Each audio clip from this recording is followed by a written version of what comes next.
This is how to create the ultimate financial plan step by step. Hey friends, welcome back to the channel. I'm Ed, an economist and property investor here at Opus Partners. And over the last 6 years, I've been on this journey to understand money, wealth, and planning for your future. And I even created a tool that over 3,000 Kiwis have used to create their own financial plan. And what I've learned is the first step is to get really clear on your long-term goal, because most people don't have one. So one of my financial advisors, Stevie, she was sitting in a normal meeting room in front of a couple, a husband and wife, both in their mid-40s. And Stevie asks, okay, cool. You're here because you want to be better with your money, you want to think about your long-term future, you want to be financially free. How old do you want to be at the point that you feel financially free? So like, how long is this plan going to go for? They kind of looked at each other, blank stares, and they're like, I don't know, we've never really thought about it. Okay, that's cool. Well, how much money would you need coming in from your investments, your assets, to feel financially free? Like, how much income would you want from you not working? And again, they're kind of scratching their heads, like, oh, we don't really know. And she says, okay. I'll ask you one more question. What does a good retirement look like for you? Like, what do you want to be doing? And the wife sat there and she says, I want to go to Japan. And so Stevie's like, okay, this is interesting. What's behind wanting to go to Japan? And the wife goes, okay, I want to see the cherry blossoms. And I kid you not, her husband turns to her and said, you have never once in all the years we've been married told me you want to go to Japan or want to go and see these cherry blossoms. What's going on here? And she says, well, I've been watching The Last Samurai and I really like to go to Japan. I'd really like to see those cherry blossoms. And that example made me realize that so many of us, me included, don't know what is going on in your partner's head. So you need to get on the same page about what that financial future looks like, what financial freedom looks like, so you can start planning for it and coming up with what that looks like in your heads. That's going to be really important. Even if you're single, you should be asking yourself, what does financial freedom look like for me and when do I want it by? And everyone tells you that you need a goal. And I talk in my book, Wealth Plan, that the reason I usually hate goal setting is everybody says you need a goal, you need a goal, you need a goal, but they don't tell you how to go about creating it. And so that's what this step-by-step formula is about. You start by saying, okay, how much money would we need coming in from our investments to feel financially free? And then at what point do we want it by in the future? Is it 5 years, 10 years, 15 years, 20 years away? And I use the word financially free rather than retirement because I see a lot of younger people today who don't want to wait until they are 65 to slow down working.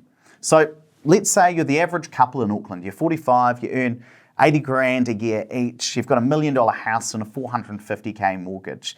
You got 2 kids and 2 cars. And I can tell you from looking at over 1,000 financial plans and having people use my software, that kind of is the standard couple in Auckland. And you might think, okay, I'm in this situation, I want a bit of passive income, I really do care about retirement, I want financial freedom by the time I'm 65 and would like to live on 120 grand per year. That's going to let us to go off to Japan and see those cherry blossoms. Okay, we've done step 1, let's get on to step 2. So the next step is to turn that picture in your head into an actual wealth goal. And I like to call it your financial freedom number. It's how much money do you need in the bank so you can actually have that income for life. You can then invest this in things like shares and funds and sell some each year to fund your lifestyle. And if you do that, I call that the nest egg strategy. Or you could use it to buy things like property that earn an income and you live off the rent, and that is called the golden goose. So in either strategy, we're building up some wealth, this pot of money that we can then use to fund our lifestyle and give us the income so we can be financially free. Now, to figure out how much wealth you need, a really simple rule of thumb is the rule of 4%. And that basically says that if you've got 100K in the bank and you invest it, you can spend $4,000 a year and never touch that original 100K or preserve that 100K's value. You're living off the returns and not the principal that you've saved, your nest egg. Now, that's a basic rule of thumb, and if you want to get even more fancy, you can use a piece of software. I created this one for my financial advisors to use. So if you're 45 and you want to stop working at 65, you think you're going to live to 90, and let's say that you're aiming for that 120K a year that we talked about before. Well, you're going to need about $2.75 million in the bank in order to create that income and draw your income off it. Now, that's a lot of money, and I'm going to make it less scary in a second because I'm going to show you the sort of things that you're already doing to go towards there. It's not like you've actually got to save the $2.7 million in the bank. But what I do want to say is, while I'm going to use this app that I spent a lot of money creating in this video, the truth is it doesn't matter whether you use my app or my financial advisors to create your financial plan. The most important thing is that you have one. And this is just what I think a good financial plan looks like and the steps that you should take in order to create your own. So $2.75 million is a lot of money. So you've got this massive wealth goal and you're probably thinking, how the hell are we going to get there? And the important thing to remember is you're probably not starting from scratch, right? So you might have your KiwiSaver. So let's say you've got $50,000 currently in there and you're going to be contributing to that for the next 20 odd years. Well, your partner might have KiwiSaver as well. Let's say that they've got $60,000 in there. They're going to be contributing for the next 20 odd years as well. Well, you've got 110K in there today, but if you just keep on doing exactly as you are, putting your money in, getting some pay rises every now and then, and putting even more money into KiwiSaver, well, you could end up with over $500,000 in there. Now, that probably makes you feel quite good, and that's $500,000 in today's dollars, inflation adjusted. That's important to understand.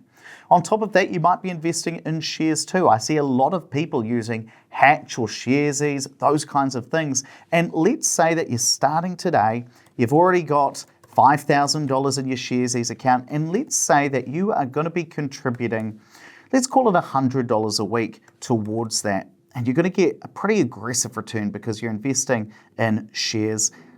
Over time, that's going to add up to $130,000, or is likely to turn into $130,000 in today's money as well. On top of that, you might be getting the superannuation. So let's say both you and your partner get that in 20 years' time. That's going to make a huge, huge difference as well. And it's not that superannuation is an asset, but it is a way of drawing an income. It's money in your bank account that you didn't have to work for.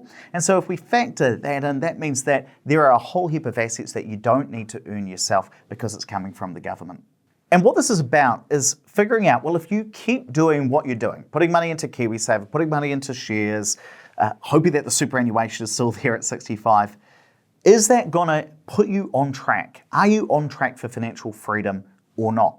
And if you like this video and you want to know more about financial planning and investments, do me a quick favor, click the like button. That's how I know whether to create more of these videos or something else that you've liked more of.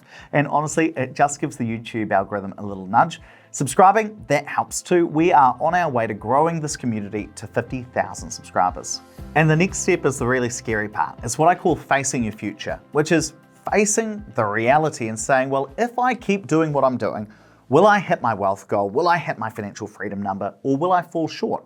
And if you are on track, if you're like, I don't have a wealth gap, I'm going to hit my financial freedom number, pat yourself on the back. You don't need to worry about your financial freedom.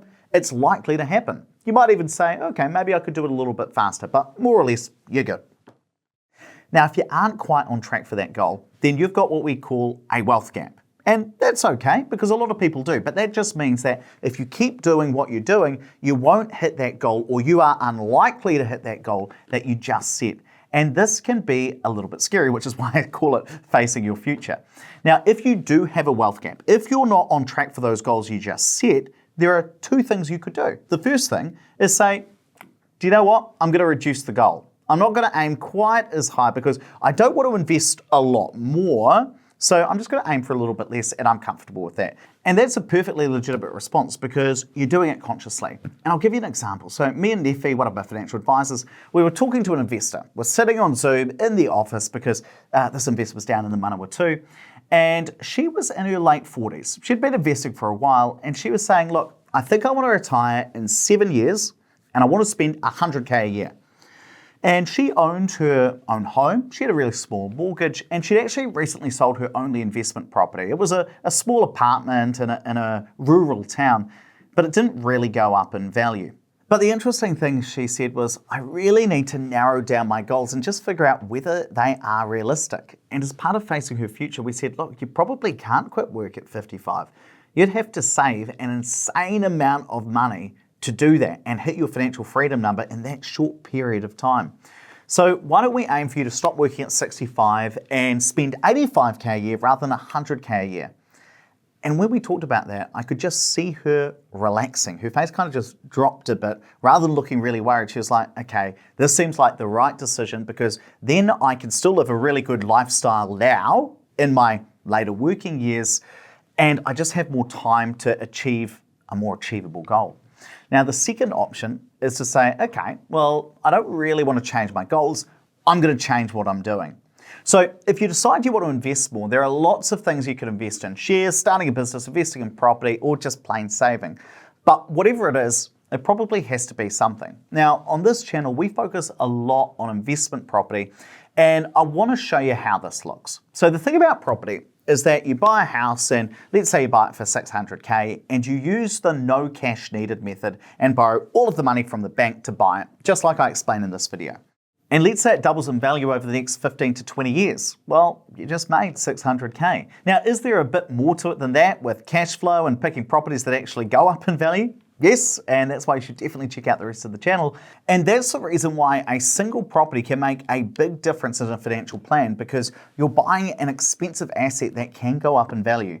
So because this couple is not that far away from their wealth goal, their wealth gap isn't that big, a single property in Auckland could push them over the line. And by my modeling, yep, it looks like they could afford it. And I guess what I'm saying here is that a financial plan isn't some woo-woo thing or something you should be confused by or not understand. It can and should be pretty simple. What does financial freedom look like for you? What's your goal? What's your financial freedom number? When do you want it by? Are you on track for that goal right now? And if you're not on track, what are you going to do about it? And it's not that you have to invest in property. That doesn't have to be the vehicle that you use to hit your goal. But the most important thing is that you actually have this written down so you can come back to it, have a set plan, decide what to invest in, rather than just having it knocking all around in your head. And again, this isn't about saying that you have to use Opus Partners or my software or do it my way. Though if you want to go through this exact process yourself, you can just go on my website, click the orange button and get a free wealth plan like I've shown you. But it's important that you follow some process like this, either by yourself or with a financial advisor. It's not that complicated, but it can be powerful.